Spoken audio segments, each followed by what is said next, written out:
Hello friends, welcome to SSC coaching centre. दोस्तों, गणित के बहुत ही इंपॉर्टेंट क्वेश्चन है आरपीएफ और यूपी पुलिस के लिए, तो पूरा वीडियो जरूर देखिएगा। चलिए स्टार्ट करते हैं। पहला सवाल है, कंपनी के कुल कर्मचारियों का 20% पुरुष हैं। अगर 70% कर्मचारी विवाहित हैं और उसमें से 10% पुरुष हैं, तो पुरुष कर्मचारियों में से कितने प्रतिशत अविवाहित हैं? देखो, जब आपको संख्या नहीं दी जाती है ना, तो आप उसे 100 मानते हैं। तो मैं मान लेता हूं कि कंपनी में कुल कर्मचारी 100 हैं। कंपनी में कुल कर्मचारी 100 हैं, जिसमें से 70% कर्मचारी विवाहित हैं। टोटल कर्मचारी कितने? 100। 100 में से 70 हो गए विवाहित।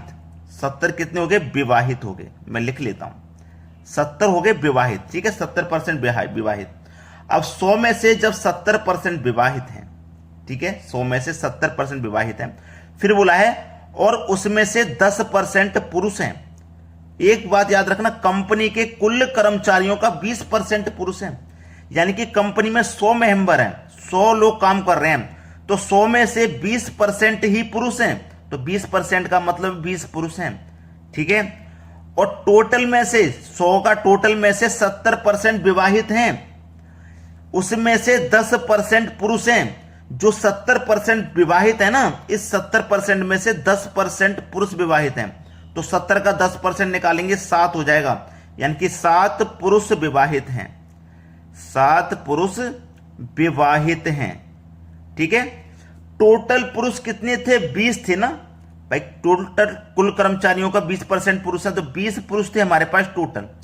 अब इस 20 पुरुष में से विवाहित पुरुष कितने हैं? 7। तो अविवाहित कितने हुए? 13। तो उसने यही तो पूछा है कि पुरुष कर्मचारियों में से कितने प्रतिशत अविवाहित हैं। तो 13 पुरुष अविवाहित हैं। 13 कितने में से? 20 पुरुष है ना, 20 में से 13 अविवाहित हैं। प्रतिशत में बताने के लिए 100 से मल्टीप्लाई करेंगे, तो 20 से 100 कटेगा 5 बार में। 13 का मतलब 5 से कर दो, 13 पंजे 65। यानी कि 65% पुरुष अविवाहित हैं। यह हो जाएगा आपके प्रश्न का सही जवाब, सी ऑप्शन। क्लियर हुआ सभी को? अब देखते हैं अगला प्रश्न।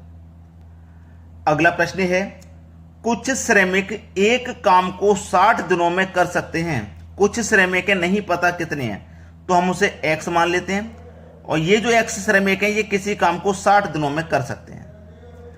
अगर 8 और श्रमिकों को शामिल कर लिया जाता है, पहले से श्रमिक कितने थे? x। अब इसमें 8 और हम शामिल कर लेते हैं। 8 श्रमिकों को और शामिल किया जाता है, तो वे उस काम को पूरा करने में 10 दिन कम लेंगे।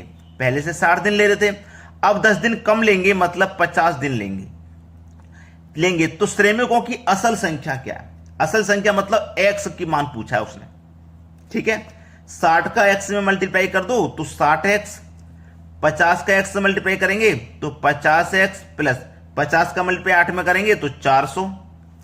ये 60x, ये 50x। 50x इधर आएगा तो माइनस हो जाएगा 60 में से, तो इधर 10x बचेगा, इधर 400।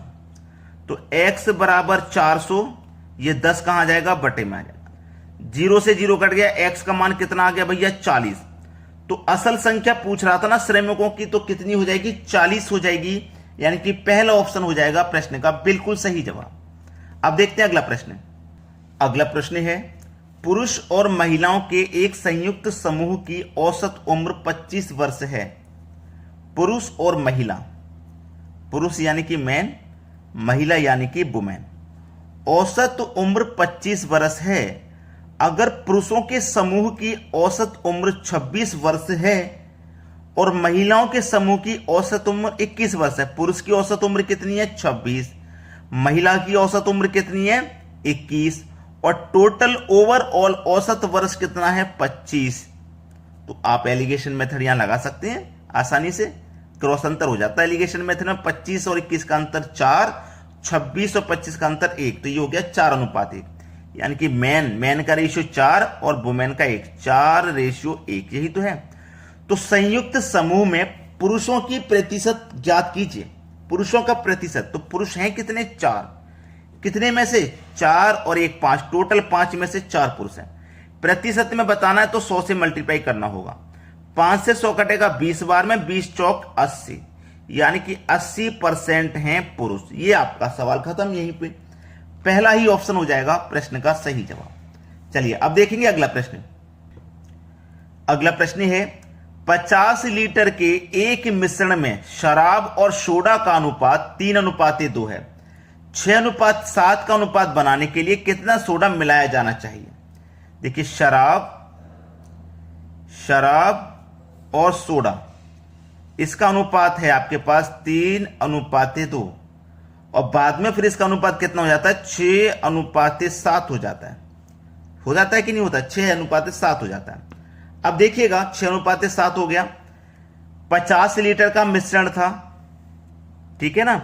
अनुपात में मिश्रण कितना है? 3:2, यानी कि 5 मिश्रण है, तो 5 से 10 में 10 बार में कट जाएगा 50। भाई शराब और सोडा का मिश्रण करोगे अनुपात में 5 रियल में 50, तो 5 से इस योग में अनुपात के योग से डिवाइड करेंगे 10 बार में जाएगा।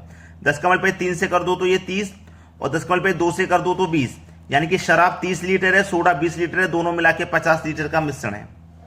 क्लियर है ना। अब देखना यहां पे क्या होगा। उसने बोला है 6:7 का अनुपात बनाने के लिए कितना सोडा मिलाया जाना चाहिए, कितना सोडा मिलाया जाना चाहिए, ये पूछा है। देखिएगा यहां पे ध्यान दीजिएगा, 6 से ये कितना है? 5 गुना। जब ये 5 गुना है तो ये भी आपका कितना होना चाहिए? 5 गुना। तो 7 पंजे कितना होता है भैया? 35। हमारे पास 20 दिया गया है, जबकि होना चाहिए 35, तो 20 दिया गया है, होना चाहिए 35, तो कितना और मिलाना है? 15 और मिलाना। तो 20 में 15 मिलाएंगे तभी तो 35 होगा। तो कितना सोडा हमको और मिलाना है भाई? 15 लीटर सोडा और मिलाना है, यानी कि डी ऑप्शन हमारे सवाल का बिल्कुल सही जवाब है। अब देखेंगे अगला प्रश्न।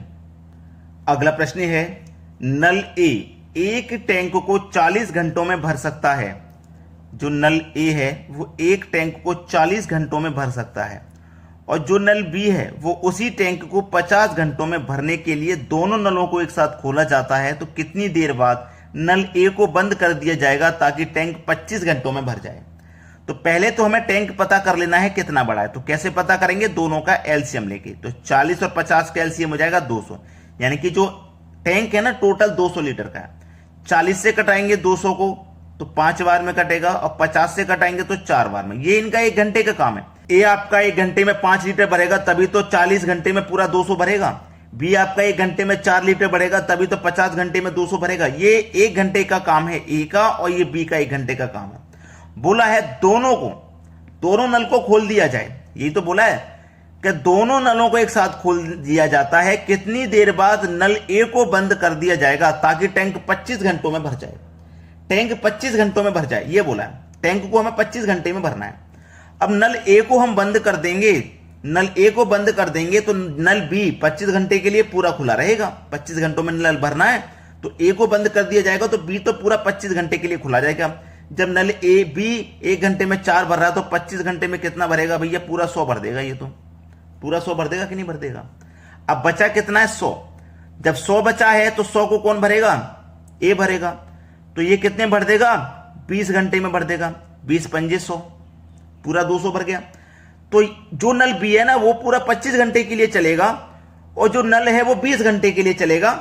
वो कितने घंटे के लिए चलेगा? 20 घंटे के लिए चलेगा। तो इसका मतलब ये है, उसने बोला था नल ए को बंद कर दिया जाएगा कितनी देर के बाद, यानी कि 20 घंटों के बाद नल ए को बंद कर दिया जाएगा, क्योंकि ये अपना 100 भर देगा, इसको बंद कर दो। ये अपना बचा 100 25 घंटे में भरेगा, क्योंकि ये 25 घंटे तक चालू रहेगा।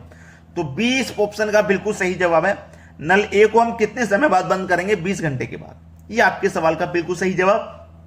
अगर आपने लाइक नहीं किया अभी तक तो लाइक कर दो भाई वीडियो को, और शेयर नहीं किया तो शेयर कर दो। ठीक है दोस्तों, धन्यवाद।